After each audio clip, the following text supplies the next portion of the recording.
बच्चों, आज मैं आप लोगों को ठीक है 7th क्लास का एनसीईआरटी मैथ का 4.1 के जो 2 क्वेश्चंस बच गए थे वो कंप्लीट इस लेक्चर में करा दूंगा। ठीक है, वो क्वेश्चन थे 5 और 6 नंबर पे। ठीक है, तो सबसे पहले मैं 5 नंबर का क्वेश्चन के कुछ पार्ट से ये कंप्लीट करवा देता हूँ। देखो ये कैसे करेंगे, जो कि इंग्लिश मीडियम वालों का है ये बेटा।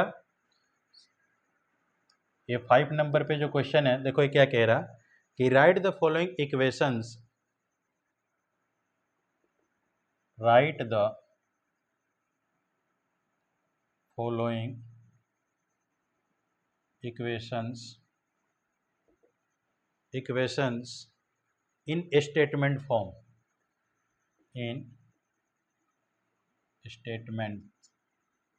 forms। ठीक है, क्लियर। अब देखो यहाँ पे कुछ बेटे क्वेश्चंस दिए हैं पार्ट में। पहला जो पार्ट है ये कह रहा है कि p + 4 = F15 दिया है। ठीक है, तो इसे स्टेटमेंट में हमें लिखना है, तो सिंपल सा है आंसर बेटा। देखो यहाँ लिखोगे sum of numbers p and 4 = 15। Simple सा है। ठीक है, इसी तरह सेकंड नंबर पे दिया है बेटा आपका m - 7 = 3। तो यहाँ क्या करोगे बेटा, आंसर लिखोगे सबसे सिंपल। ठीक है, सब्ट्रैक्ट 7 फ्रॉम m = 3। इसी तरह थर्ड नंबर पे दिया है बेटा 2m = 7। 2m = 7, यहाँ लिखोगे बेटा आंसर में, यानी twice of m = 7। Clear. Fourth number पे देखो दिया हुआ है आपका, फोर्थ नंबर पे है m/5 = 3। तो इसका आंसर लिखोगे बेटा, यानी 1/, ये देखो 1/5 है, तो लिखोगे 1/5 ऑफ m = 3। फिफ्थ नंबर पे देखो दिया हुआ आपका 3m/5 = 6, यानी 3m/5 = 6। तो इसका आंसर हो जाएगा बेटा, यानी 3/5 है तो यहाँ लिखोगे। ठीक है, थर्ड फिफ्थ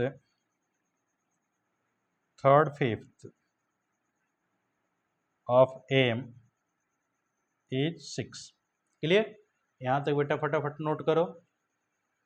ठीक है, ऊपर वाले नोट कर लिए हो। चलो बेटा देखो आगे मैं बता रहा हूँ। आगे आपका 6 नंबर पे क्वेश्चन है।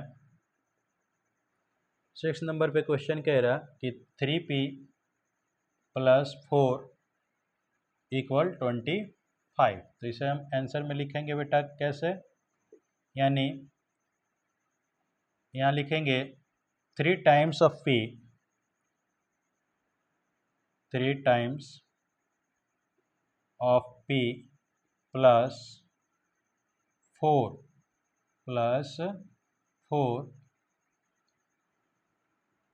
you get 25। यहाँ पे 7 नंबर पे देखो क्या लिखा है, 4p - 2 = ठीक है 18, यानी 4p - 2 = 18 है। तो इसे हम क्या लिखेंगे बेटा, सिंपल सा फॉर्म है ये भी बेटा। ठीक है, देखो यहाँ लिखेंगे आंसर में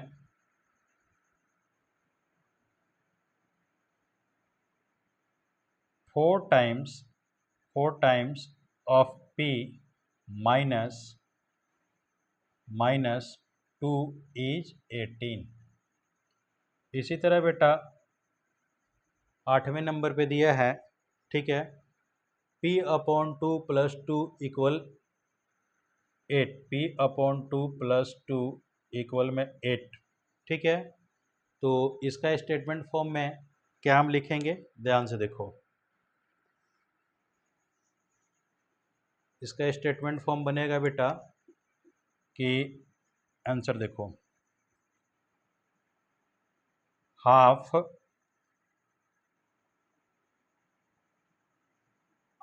ऑफ p प्लस 2 इज 8। ठीक है, तो बहुत सिंपल फॉर्म होते हैं, जैसे मर्जी वैसे लिख लो इसका। हाफ ऑफ p प्लस 2, ठीक है, गेट्स 8 भी हो जाएगा, या यू गेट, ठीक है, 8 भी हो जाएगा। तो तुम्हारी मर्जी, एज यू लाइक है बेटा, जैसे मर्जी वैसे इसे लिख सकते हो, लेकिन स्टेटमेंट जो भी लिखोगे एकदम उस कंडीशन के अकॉर्डिंग लिखोगे, तभी आपका सही होगा बेटा। ठीक है, अब इसके बाद बेटा 6 नंबर पे जो क्वेश्चन है, ठीक है, उसे हम लोग करते हैं। ठीक है, चलो नोट कर लिए बेटा। 6 नंबर पे देखो बेटा क्वेश्चन क्या है, ये मैं आपको बता रहा हूँ।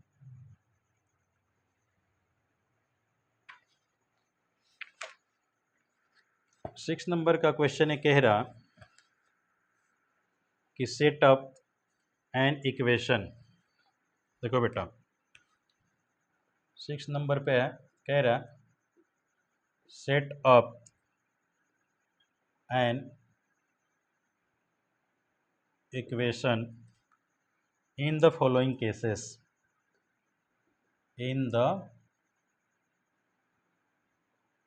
Following cases. क्लियर। अब पहला इसका क्वेश्चन है, कह रहा कि Irfan says that, Irfan says that he has 7 marbles more than 5 times the marble Parmeet has। यानी मार्बल से लिखा है, ठीक है, मोर देन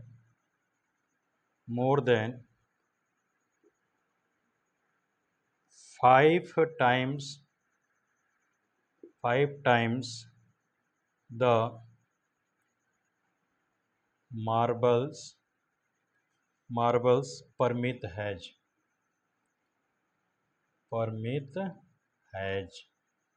ठीक है, उसके बाद कह रहा कि इरफान हैज 37 मार्बल्स। क्लियर। उसके बाद ब्रैकेट में दिया है take M to be the number of permits marble. Clear. अब यहाँ बेटा हमें क्या करना है कि जो परमित के पास यानी मार्बल है, ठीक है, उसे एम हमें लेट करना है, सिंपल से कह रहा। ठीक है, तो पहले ही वो कह दिया, तो इसमें हमें क्या करना है, वो कह रहा है कि यहाँ 7 मार्बल्स मोर है, ठीक है, और वो कह रहा है कि 5 टाइम्स मार्बल परमित के। तो परमित का जो मार्बल्स है, ठीक है, वो 5 टाइम्स करो, यानी 5m। ठीक है, एम तो हम परमित का मान लिए, तो कह रहा है क्या कि 5 टाइम्स मार्बल करना है परमित का, और मोर देन 7, जो इरफान वाली बात है, ठीक है, वो इरफान से क्या है, तो 7 जो है अधिक है। ठीक है, तो इसमें हम 7 ऐड कर दें, इक्वल इरफान का मार्बल कितना है, तो इरफान हैज बेटा 37, तो इक्वल में 37 कर दें, ये आपका आंसर हो गया। क्लियर, जल्दी से नोट कर लो बेटा। अब इसी तरह इसका सेकंड नंबर पे है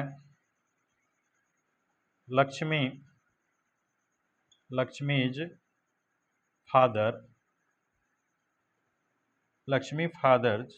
is 49 years old।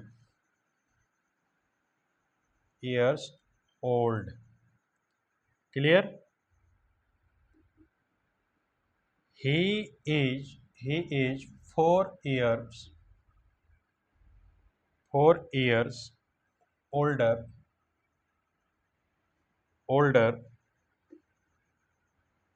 than older than 3 times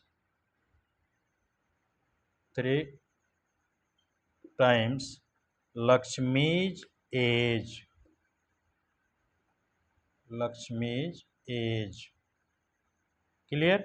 अब यहाँ कंडीशन दिया है बेटा कि टेक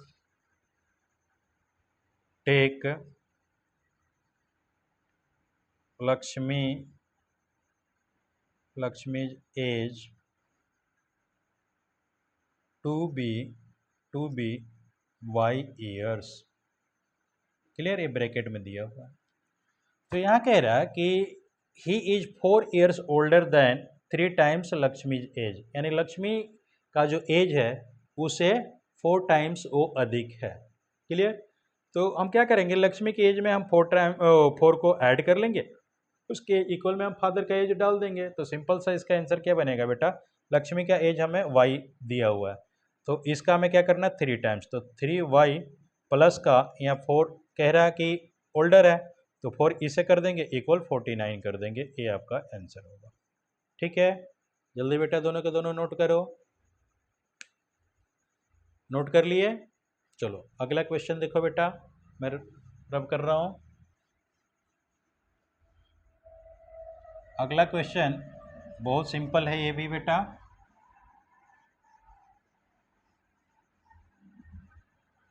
देखो अगला क्वेश्चन कह रहा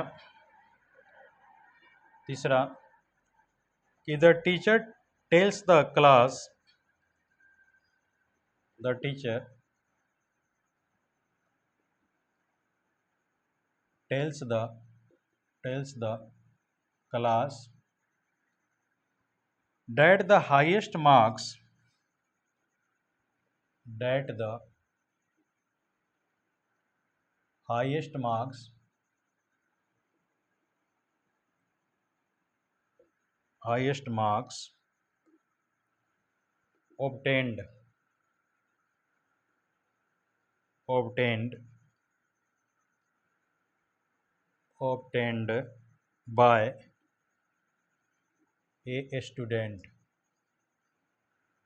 by a student in her class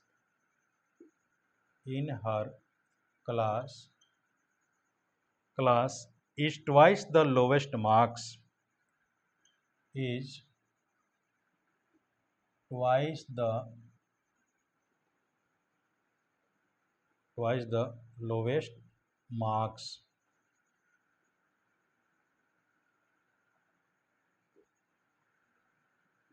ठीक है, उसके बाद कह रहा है कि +7। अब यहाँ का है कि the highest score is 87, the highest score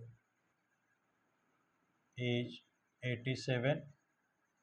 फिर क्या है, take the lowest score to be L, bracket में दिया है take the lowest score to be L. Clear.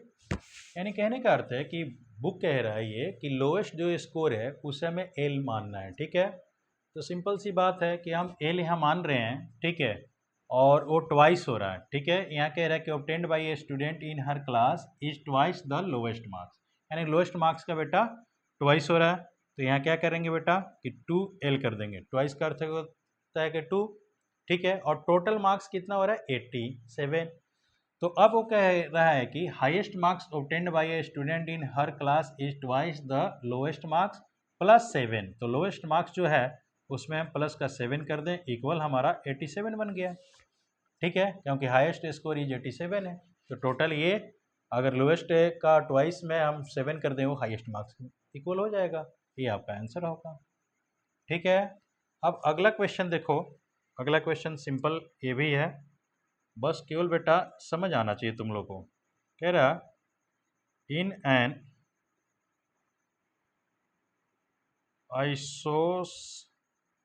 आइसोसेलेसिस triangle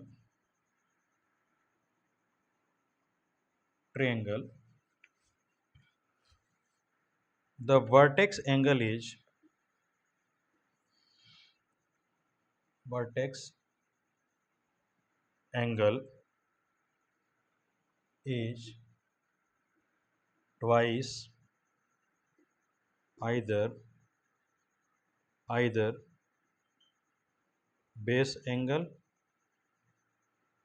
Let the base angle be b in degree. And दिया let the base angle be b in degree. ठीक है। उसके बाद लिखा है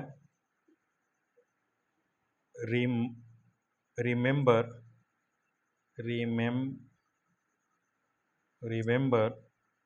that the sum of angles of a triangle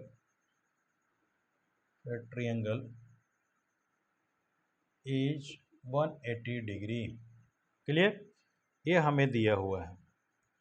अब इसे हमें करना क्या है, ये कह रहा है आइसोसेलेस ट्रायंगल है, तो आइसोसेलेस ट्रायंगल में बेटा ठीक है हमेशा याद रखना कि जो वर्टेक्स है ऊपर वाला, जैसे कि यहाँ देखो मैं आप लोगों को थोड़ा सा सॉल्यूशन में बता दूं कि ऐसा वो ट्रायंगल है, ठीक है, तो ए और ए दोनों के दोनों सेम है साइड, और ए वर्टेक्स का एंगल है, ये ऊपर का एंगल है और ये एंगल नीचे वाले हैं, दोनों ही बेस एंगल हैं। तो यहाँ कह रहा कि let the base angles be B, यानी कहने का अर्थ है कि ए भी बी है, ए भी बी डिग्री है, ये दोनों के दोनों बी डिग्री, क्योंकि ये दोनों इक्वल हैं तो दोनों ये आपस में इक्वल होंगे। अब यहाँ वर्टेक्स वाली बात आई है, ठीक है, कि बेस एंगल के ओ ट्वाइस है, ठीक है, तो हमें करना क्या है, यानी अकॉर्डिंग टू क्वेश्चन, यहाँ लिखोगे अकॉर्डिंग टू क्वेश्चन, यानी टू बी, अब 3 एंगल होते हैं क्योंकि इसके ट्वाइस हो गया, तो ये वाला एंगल आपका क्या होगा बेटा 2b होगा, ठीक है, तो सबको सम करो, यानी 2b plus b plus A B, क्योंकि तीनों एंगल का सम हमेशा 180 डिग्री होता है, और ये भी कह रहा है बेटा कि remember that the sum of angles, ठीक है, ठीक है, यहाँ एंगल्स देखो, यहाँ क्या एंगल्स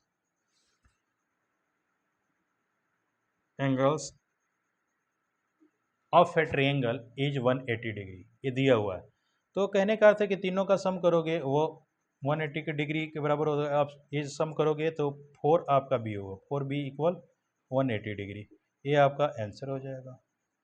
क्लियर? ये लिखो या इसे लिखो, तो कहने का अर्थ है कि बहुत ही सिंपल बेटे, ठीक है, ये दोनों क्वेश्चन थे। अब यहाँ पे आकर आपका 4.1 कंप्लीट हो गया, ठीक है, हम नेक्स्ट लेक्चर में 4.2 में कराऊंगा, ठीक है, तब तक इसे बढ़िया से आप लोग करो।